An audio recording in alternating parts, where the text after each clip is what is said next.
And here are two of my favourite Vostok watches. On the left you have the Commandeersky GMT. You can just about make out the GMT hand at the 7 o'clock position. And on the right you have a retro design, and the inscription says Chistopolski Chasovoy Zavod. I think I got that right, but it's the Chistopol watch factory, which is where Vostok is based. Yeah, Vostoks are pretty reliable watches. They've got very solid movements, but they're not the most accurate. Although relatively speaking, the GMT isn't too bad. It's got very nice amplitude, small beat error, and you can see that it does the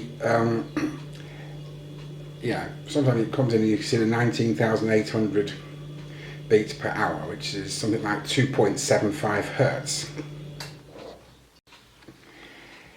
And the Chistopolski is even worse. It's got quite a high beat error, and it's over a minute a day fast, which is outside Vostok's own parameters. So I think we can possibly do something about that today.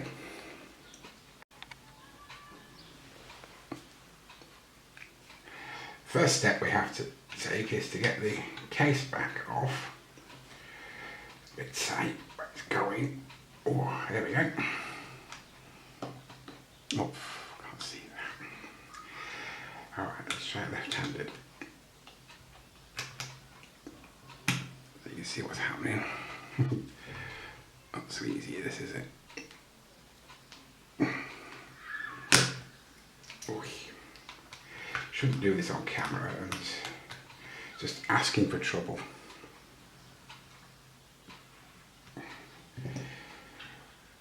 Oh, that's good.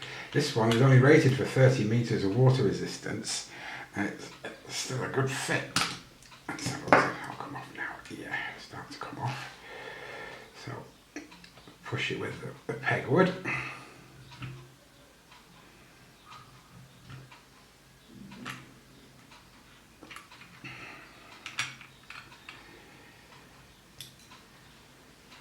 There we go. That's it. Always my story. Fail to prepare, prepare to fail. And what we're looking for here might be difficult to see, but you've got a little. Oh, is it going to focus? No, it hasn't. Yeah. Let's see if we can do this. There is a little adjustment lever here with a jewel on it. Now, I am not going to do this on camera because we'll be here all bloody day. Okay.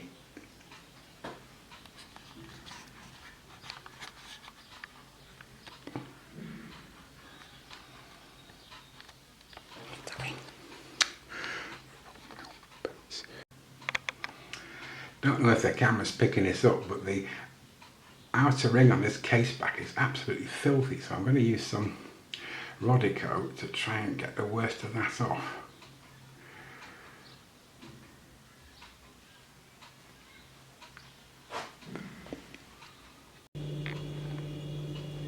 I think that's a bit better. The amplitude's still good, bit more of beat error actually, but yeah, it's just like fluctuating a little bit backwards and forwards, but not by too much, and that's quite acceptable. There we are with the back on. Just put that back on, and it's, well, it's a little bit over the place, but it's a lot better than it was. It was a bit of a faff. I got it down to minus 38 seconds a day, then plus 158 seconds a day, and with a bit more tweaking, we got it to this. So I think I should leave that for now and make us something to eat. I can sneak this in. This is my Tandoori, and from AliExpress, and this gains about 6 seconds a day, and it has done for the past 6 months, so I'm leaving it alone.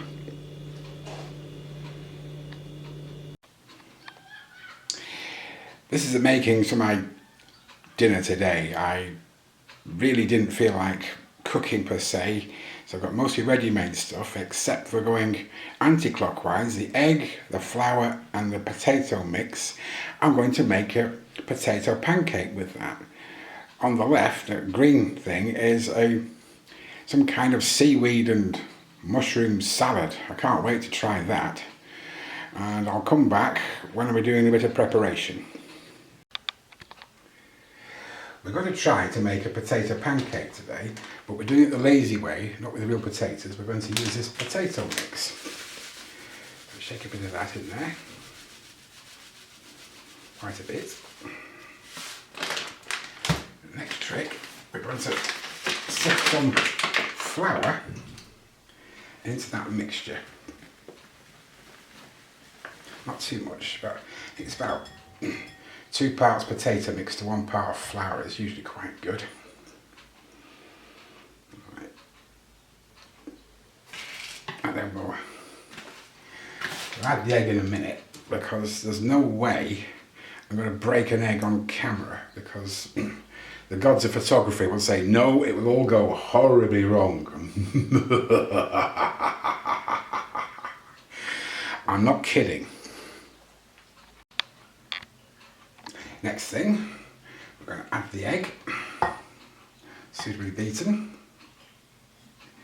What that does, the idea is to bind the potato and flour mixture together. Mustn't forget to season it a little bit, not too much. And I like to use some of this vegetable stock. It's in our ginger container, but there we go.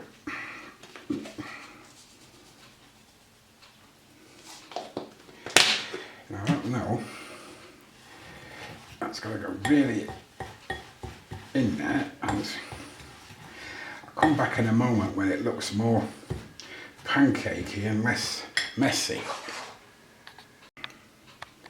When it looks a little bit less messy, we add some drinking water to soak up the flakes. Not too much. And we give it a bit more of a stir to make it look a bit less like ready mixed concrete. That's looking better already. So we'll turn the heat up on the frying pan, and we'll show you this as it is sacrificed to the god of my digestive tract.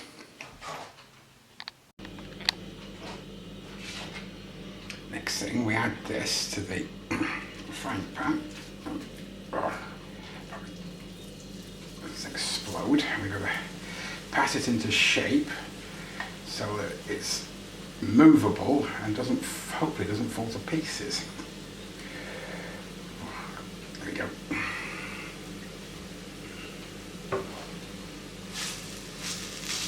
Yeah, I like them. Well, there's that terrible phrase, I like them thick. Well, it's true of my potato pancakes for sure. I'm saying no more.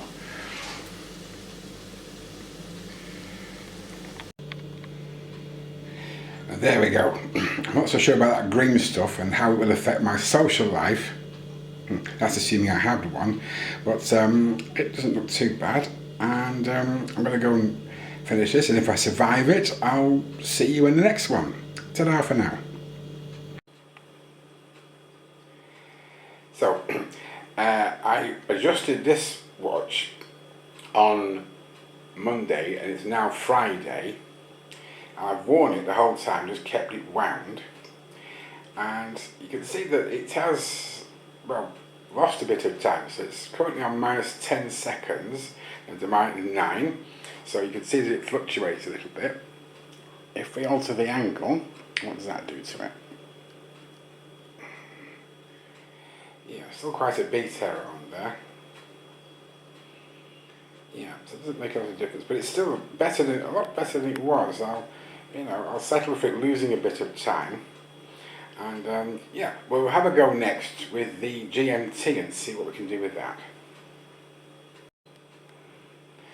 As you can see, the situation with the GMT is a little bit better. It's got a very good amplitude, nice straightish lines, small beat error, and gaining around 25 to 30 seconds a day. So I don't know, I might have a little go with this and see how badly I can mess things up.